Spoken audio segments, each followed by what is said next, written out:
Salut cher réseau. Je dois avouer qu'il y a une réaction qui a tendance à me faire un petit peu sortir de mes gonds. À chaque fois que je l'entends, c'est le fameux on n'en a pas besoin.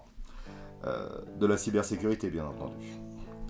Peu importe les arguments qui sont donnés, c'est la pire façon que l'on peut avoir d'appréhender la cybersécurité. Je ferai une vidéo spéciale sur ces différentes raisons, les différents arguments que l'on me donne, tellement ils sont à la fois nombreux et aussi nombreux que irrecevables. Pour voir quel est le niveau de sécurité de votre infrastructure, je vous propose une petite série de vidéos basées sur les 13 points de préconisation de l'ANSSI. Ces vidéos auront le format suivant, un petit jeu pour savoir à peu près où vous en êtes de vos préconisations, et des explications sur chacune des réponses de ces jeux. Première de cette série de vidéos, votre politique de mot de passe. Je vous propose un petit jeu qui vous permettra de voir un petit peu plus clair sur le sujet. On va se marrer. Je te le fais pas dire. Voyons ça en détail.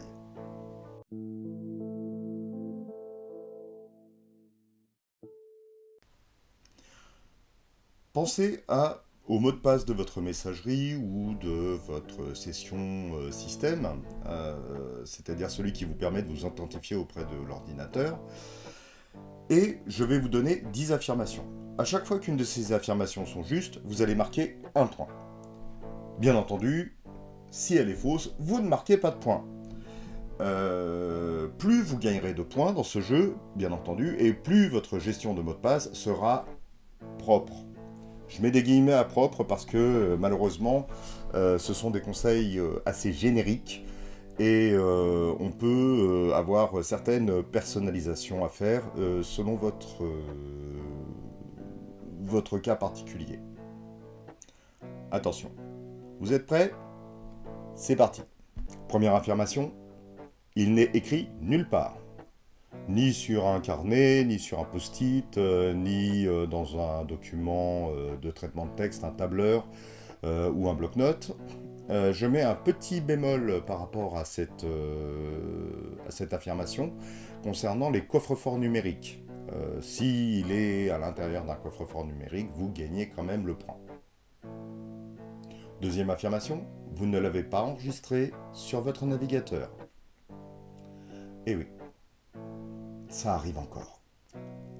Troisième affirmation, votre mot de passe est unique, il n'est réutilisé nulle part.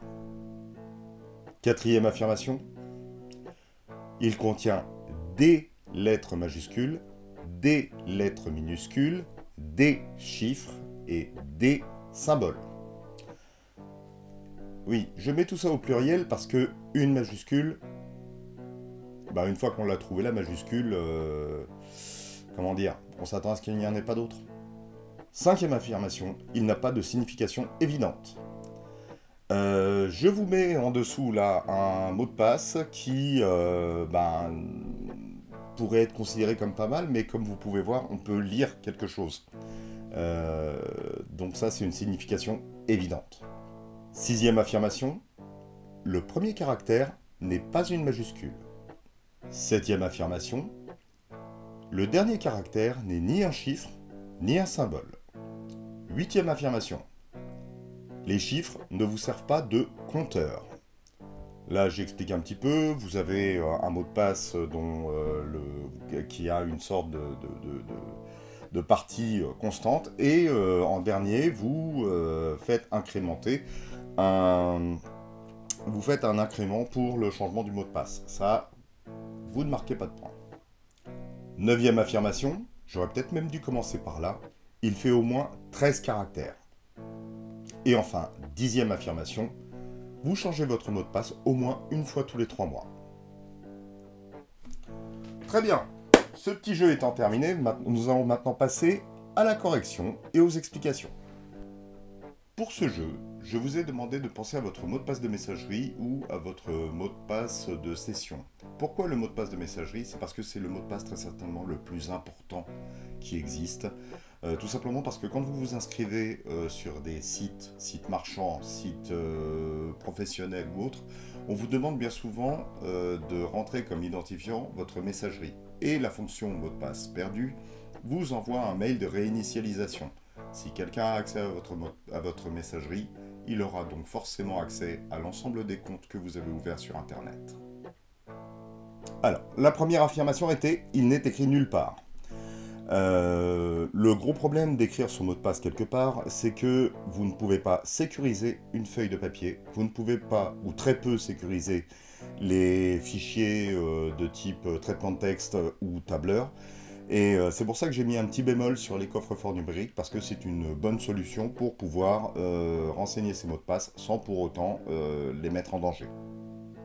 La deuxième affirmation, vous ne l'avez pas enregistré dans votre navigateur. Il faut savoir que ça prend à peu près 5 secondes, grand maximum, à un pirate qui a accédé à votre système pour récupérer l'ensemble des accès qui sont à l'intérieur de votre navigateur.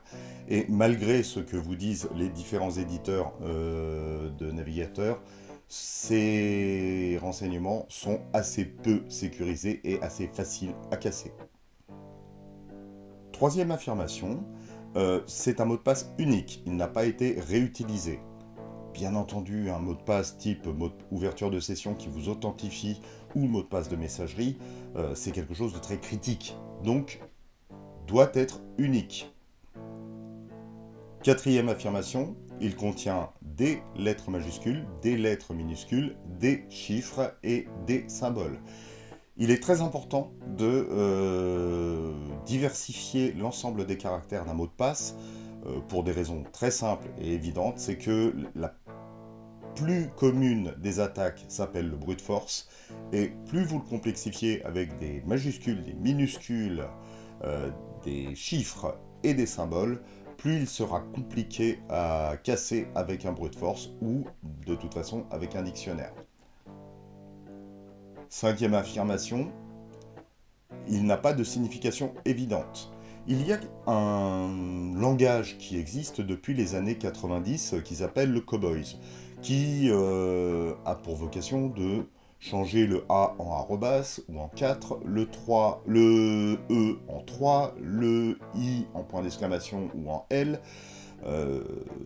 Vous connaissez très certainement cette façon de faire, et malheureusement cette façon de faire, les attaques par dictionnaire sont capables de gérer ce genre de choses. Donc vous vous ferez pirater votre accès très facilement si vous utilisez ce genre de méthode pour faire un mot de passe. L'affirmation numéro 6, un petit peu particulière parce qu'elle est surtout en Occident. Le premier caractère n'est pas une majuscule. En fait, c'est un biais d'écriture de notre part que d'utiliser la majuscule en premier, puisque nous commençons une phrase par une majuscule. Même en Allemagne, nous commençons certains mots, certains adjectifs par une majuscule. Ce qui signifie que mettre la majuscule en premier, en fait, est une évidence. Affirmation numéro 7. Le dernier caractère n'est ni un chiffre ni un symbole. Pareil, c'est un biais cognitif occidental de mettre la ponctuation à la fin ou les chiffres à la fin et de s'en servir comme d'un compteur. Et là, je reviens également sur l'affirmation numéro 8, utiliser les chiffres dans un mot de passe comme étant un compteur. C'est une façon trop facile de pirater et de suivre également les modifications de vos mots de passe. L'affirmation numéro 9, au moins 13 caractères. Pourquoi ?